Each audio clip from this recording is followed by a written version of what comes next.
நெல்லை கிழக்கு மாவட்ட காங்கிரஸ் தலைவராக இருந்த ஜெயக்குமாரின் உடல் கருகி போன நிலையில் அவருக்கு சொந்தமான தோட்டத்தில் கண்டுபிடிக்கப்பட்டது.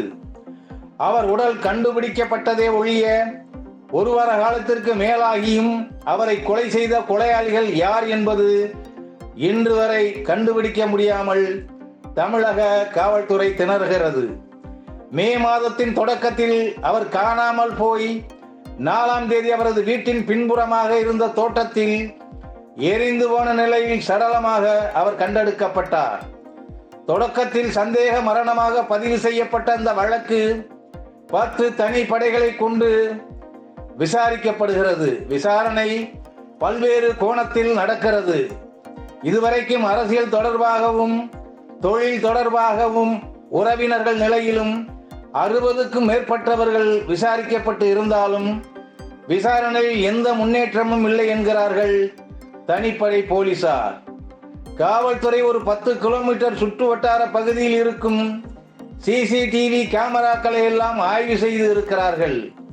குடும்பத்தினரிடமும் குடும்பத்தினருக்கு நெருக்கமானவர்களிடமும் விசாரணை நடத்தப்பட்டு இருக்கிறது. இருந்தாலும் இவை அத்தனையும் இந்த வழக்கில் எந்த முன்னேற்றத்தையும் காண உதவவில்லை என்பதுதான் பெரும் சோகம். இப்பொழுது உடற்கூறாய்வு செய்யப்பட்டு அதன் முடிவுகள் சென்னையிலிருந்து வந்திருக்கின்றன. அந்த உடற்கூறாய்வின் முடிவுகள் அதிர்ச்சியை அளிக்கின்றன.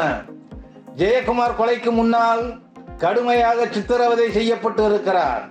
சித்திரவதை செய்யப்பட்டு அடித்தே கொல்லப்பட்டிருக்கிறார். அதன் பிறகு எரிக்கப்பட்டிருக்கிறார் என்று தெரிய வருகிறது. சமீப காலத்தில் தென் மாவட்டத்தில் முக்கிய அரசியல் கட்சியின் மாவட்ட தலைமை பொறுப்பில் இருக்கின்ற ஒருவர் படுகொலை செய்யப்பட்டு இருப்பது, அதுவும் மிக கொடூரமாக சித்திரவதை செய்யப்பட்டு அடிக்கப்பட்டு கொல்லப்பட்டு எரிக்கப்பட்டிருப்பது பொதுமக்களிடையே பெரும் அதிர்ச்சியை ஏற்படுத்தி இருக்கிறது. ஒரு அரசியல் கட்சியில் முக்கிய பொறுப்பில் இருப்பவர் ஏதோ வாய் தகராறு ஏற்பட்டு அந்த தகராறு முற்றி நேருக்கு நேராக சண்டையிட்டு அதில் அடித்து கொல்லப்பட்டதாக இந்த கொலை இருக்க முடியாது. ஜெயக்குமாரின் அரசியல் அல்லது தொழில் எதிரிகள் கூலி படையினரை வைத்து இவரை கொண்டு இருக்கலாம் என்பதே விவரம் தெரிந்தவர்கள் வைக்கக்கூடிய தகவலாக உள்ளது. அந்த கோணத்திலும் காவல்துறை தீவிரமாக விசாரித்து வருவதாக அறிய முடிகிறது. ஆனாலும் கொலை நடந்து 10 நாட்களுக்கு மேலாகியும் இன்னமும் இதை பற்றி குறைந்தபட்ச தகவல் கிட்டாத நிலையில், குற்றவாளிகளை கண்டுபிடிக்க முடியாத நிலையில் காவல்துறை திணறுகிறது என்பதுதான் இன்றைய செய்தி.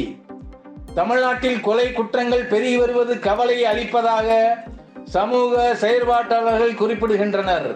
அதுவும் அரசியல் தொழில் எதிரிகளை தீர்த்து கட்ட கூலி படையினர் பயன்படுத்தப்படுவது அதிர்ச்சி அளிப்பதோடு மிகவும் அபாயகரமான ஒன்றாக கருதப்படுகிறது. இது அரசியல் செயல்பாட்டாளர்கள், சமூக செயல்பாட்டாளர்கள், பொதுமக்கள் என அவர்கள் மத்தியில் இந்த கொலை பெரும் அச்சத்தை உருவாக்கி இருப்பது நல்ல அறிகுறி அல்ல.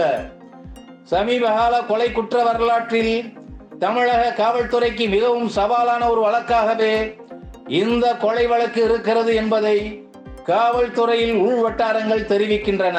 இருப்பினும் இந்த கொடூரமான கொலை பின்னணியில் உள்ளவர்கள் யார் என கண்டறிந்து அவர்களை சட்டத்தின் முன்னிறுத்தி உரிய தண்டனையை பெற்றுக் கொடுக்கும் தமிழக காவல்துறை என்று நாம் நம்புகிறோம்.